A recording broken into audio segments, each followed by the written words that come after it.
अब संत साधु भक्त किसे होया करे? निर्मल अंग निराश मन दूरी से दीखंत, साक्षी भूत पिछाणे ले हे परख नवेला कंत।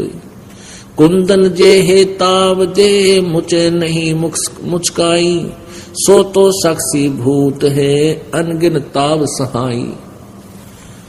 निर्मल अंग और निराश मन। अपने आत्माओं, आप कहीं जाते हो, किसी के पास जाते हो तो ऊपर ते मीठे बोलेंगे और बिल्कुल चंट मंट पावेंगे, नो खूब बढ़िया ड्रेस पहने, अंदर में कपट होगा, हृदय से सच्ची बात आपसे नहीं करेंगे। और इसके विपरीत जो भक्त संत होते हैं, अंदर से तो मन तो निर्मल होता है, ऊपर तो वह बोले बाले से नजर आते हैं। कहते हैं अकल अलूने दीखते, ये सर्व अकल के मूल, हरदम रटे हरि नाम को वो झूलने अनहद झूल। अब जैसे आप जी सत्संग में आते हो, आप जी सत्संग में आते हो, बहन बेटी भाई बुजुर्ग सभी, और यहाँ आपको एक संत भक्त बनाया जाता है। जितनी भी बहन बेटियां आती हैं, कोई सबको प्रार्थना की जाती है कि किसी प्रकार का भी बाह्य आडंबर आपने नहीं करना है, ना कोई टिक्की बिंदी लानी है, ना कोई लिपस्टिक लगानी है, ना कोई हार श्रृंगार की लगानी है, और न ही ये नाखून पालिश वगैरह यानी कोई ऐसे भड़कीले वस्त्र भी आप जी ने नहीं पहनने चाहिए। एक बहन कह रही थी जब मैं नौकरी करती हूँ ऑफिस में, और मैंने अब ये लिपस्टिक लगानी छोड़ दी, मेहंदी लगानी भी छोड़ दी, नेल पॉलिश भी छोड़ दी, तो मेरे वहाँ ऑफिस के वर्कर कर्मचारी अधिकारी और साथ में जो और भी बहनें नौकरी करती हैं, वो कहने लगी कि तुम्हारे कुछ हो गया क्या, तुम्हारे घर में कोई दुर्घटना घट गई क्या? कहने का भाव यह था कि थारा कोई मर गया के? क्यों मर क्यों गया? कि तूने लिपस्टिक लानी छोड़ दी और ये मेहंदी भी ना लाती, नाखून पालिश भी ना लाती। तो उसने कहा कि हमने तो नाम ले लिया और गुरुजी का उपदेश ले लिया, हमारे लिए ये प्रतिबंध है, हम नहीं ला सकते है। यो भी बड़े प्रतिबंध हो, यानी 100 बात। मुझे तो वो मूर्ख समझते हैं कि यो तो नालायक, ये तुम तो कति मूर्ख। और परमात्मा कहते हैं अकल अलूने दीखते। फिर आपको कुछ ऐसे भक्त हैं, जैसे आप सत्संग में आ जाते हो, बीच में भी आते हो, सत्संग 15-10वें दिन सत्संग प्रारंभ हो जाता है, 11वें दिन कुछ बीच में भी आते हैं भक्त जन, जिन पर नहीं रुका जाता, जिनकी मिट गई, वो नहीं रुक सकते। तो वो उनको क्या कहते हैं, अड़ोसी पड़ोसी आसपास के या संबंधी रिश्तेदार नाती, कहते हैं इनकी तो अकल मारी गई, तीसरे दिन भाग ले सत्संग में। इनका तो जो है ना बिरानी के जंतर मंत्र कर रखा है, इन पर डटा नहीं जाता है, और ये तो नाश करेंगे अपना। तीसरे दिन भाड़ा लावे, किराया लगाते हैं, घर का काम त्याग कर देते हैं। तो परमात्मा कहते हैं ये अकल अलूने दीखते, ये सर्व अकल के मूल, हरदम रटे हरि नाम को ये झूले अनहद झूल। ये तुमने अकल अलूने, अलूने माने निकम्मे मूर्ख बिना अकल के, अकल माने बुद्धि, अलूने माने घटिया यानी घटिया बुद्धि के, बिल्कुल व्यर्थ बुद्धि के दिखाई देते हैं, मूर्ख दिखे। अकल अलूने माने मूर्ख। तुमने तो ये अकल अलूने दिखे हैं, ये सर्व अकल के मूल हैं, इनके पास सब ज्ञानों की जड़ है, और ये हरदम रटे हरि नाम को ये झूलने अनहद झूल। ये तो वो सुख अनुभव कर रहे हैं जो तुम्हें अकल वालों को कदे नहीं हो सकता। तुम अपने आप में चतुर समझते हो। तो यहां उसी के विषय में बताया है कि निर्मल अंग और निराश मन। अब जैसे पुण्यात्माओं नाचना गाना, ये लिपस्टिक आदि लगाना, वो आप पर सिद्ध कर रहे हैं कि आज तू लिपस्टिक नहीं लगा का ही कोई मर गया क्या? यानी कोई मृत्यु हो जाती है तो फिर ये ना लिपस्टिक लगाते, ना मेहंदी लाते, ना कोई त्योहार मनाते, ना नाखून पालिश लगाते। तो कहने का भाव ये है क्या तुमने पक्का मान रखा था कोई मरे को नहीं, इसलिए तुम ये सारे फंड कर रही हो बहन बेटियां?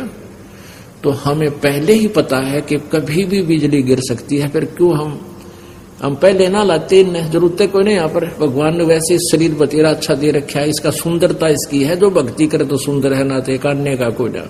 राम रटत कोढ़ी भला चूचू पड़े दो चाम, और सुंदर देख इस काम की जा मुखना ही नाम। परमात्मा ने हमें सब ज्ञान दे दिया, इसलिए हमें यहाँ खुशी नजर क्या है कि नहीं आती। ईब इंसान दांतरे काट रहा है, नाचा है, कूद है, ब्याह हो गया, लड़के का की शादी है, और कुछ देर पीछे संदेशा आ गया कि बरात एक्सीडेंट होगी और दूल्हा मर गया।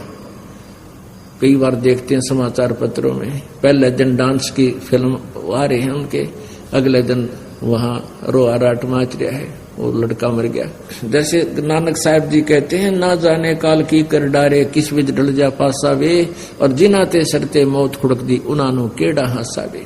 यहाँ 1 सेकंड का भी भरोसा नहीं किसका, किस पर बिजली गिर जा। ये पीछे देखो, पोलैंड के पूरा कैबिनेट यानी पूरा मंत्रिमंडल राष्ट्रपति समेत जहाज में जावा था, 95 आदमी 1 सेकंड में मृत्यु को प्राप्त हो गए, एरोप्लेन क्रैश हो गया। और उनकी कितनी उमंग थी, कितने ठाठ बाट थे। तो यहाँ पीछे ये आंध्र प्रदेश का मुख्यमंत्री, और उससे पहले ये हरियाणा के 2 कैबिनेट मंत्री हेलीकॉप्टर में पड़कर मर गए 1 सेकंड में। तो यहाँ परमात्मा कहते ना जाने के बिजली गिर जाए, यहाँ पर ना जाने काल की कर डारे, किस विध ढल जा पासा वे, और जिनाते सरते मौत खुड़क दी। और वह भी दांतरे काट खुशी मनाओ, डरते नहीं काल से, भगवान नहीं बचते हैं, तो उनानो केड़ा हासावे। फिर क्या बताया है कि नानक जी से पूछा क्या आप कभी खुश नहीं होते, आप ऐसे ही रहते हो। कहते खुशी मैं खुश होता हूं जब मेरे शिष्य इस संसार से में जाते हैं सत्संग सुनकर, और फिर जो के तो वापस आ जाते हैं, उनसे डगमग नहीं होते। मुझे डर रहता है कि मेरी फसल में कोई कीड़ा ना लग जाए और वो खत्म कर दे मेरे पौधे को। और जब तुम वापस आ जाते हैं सभी ये संत भक्त मेरे, तो मुझे बहुत खुशी होती है। साध मिले साड़ी शादी होंदी, और विछड़ जाए दिलगिरी वे, अखते नानक सुनो जहाना मुश्किल हाल फकीरी वे। कहते इस गंदे लोक में नकली संतों ने जनता को भ्रमित कर रखा। यहाँ पर फकीरी माने साधना भक्ति, या बड़ी मुश्किल होगी है। इन नकली संतों के झूठे ज्ञान से ये प्रभावित हो जाते हैं बच्चे, और यथार्थ ज्ञान से विचलित हो जाते हैं, फिर इनके ऊपर बहुत आपत्तियां आती हैं। ये जो मेरे भक्त मेरे पास आते हैं तो मुझे खुशी होती है, लेकिन हम इस खुशी को नाच के गा के प्रकट नहीं करते, अंदर अंदर हमारे अंदर महसूस होता है। साध मिले साड़ी शादी होंदी, और जब ये चले जाते हैं विछड़ जाए दिलगिरी वे, दिलगिरी माने दुख होता है। क्यों होता है? ये टेंशन बन जाती है कि कहीं इनको कोई भ्रमित ना कर दे और इसका जीवन बर्बाद हो जाए। इस बहुत प्यारी आत्मा का मुश्किल से रास्ता मिला है। तो अखदे नानक सुनो जहाना, या मुश्किल हाल फकीरी वे, फकीरी माने भक्ति साधना। कहते यह मुश्किल इसलिए होगी कि नकली संत गणे हो गए, ये बर्बाद कर देते हैं, भ्रमित कर देते हैं। तो यहां उसी का अंतर है कि निर्मल अंग निराश मन, अंदर तो आत्मा साफ है इनकी, और ऊपर तो ये सीधे कति उदास से दिखाई देते भक्त। आप देखते हो कोई मेला भरे की, तब धार्मिक भी मेले भरते हैं ना, वहां भी ये बाण बेटियां और भगत सारे बढ़िया ड्रेस गाड़ कर जाएंगे, सारी लिपस्टिक श्रृंगार करके जाएंगे, थोड़ा जानो है बकवाद करने जाए हैं। और यहाँ आते हैं, आप देख लो किसी के चेहरे पर अंदर से बोलोगे बड़े प्यार से, सत साहेब भाई नमस्कार बहन, सत साहेब बहन बेटी, सबको आदर से बोलेंगे, और ऊपर तो इसे लगेंगे जानो इनका कि मैं खो गया। तो हमारी वस्तु बहुत कीमती खो चुकी है, उसको तलाश कर रहे हैं। वो कौन सी की वस्तु है? वो परमेश्वर कबीर जी है, जिससे हम बिछुड़ गए हैं, और उसके पाने के लिए हम प्रयत्न कर रहे हैं। वो वस्तु जब तक नहीं मिलेगी इतना हम सुखी हो नहीं सकते, हम खुश हो नहीं सकते। बोलो सतगुरुदेव सत साहिब।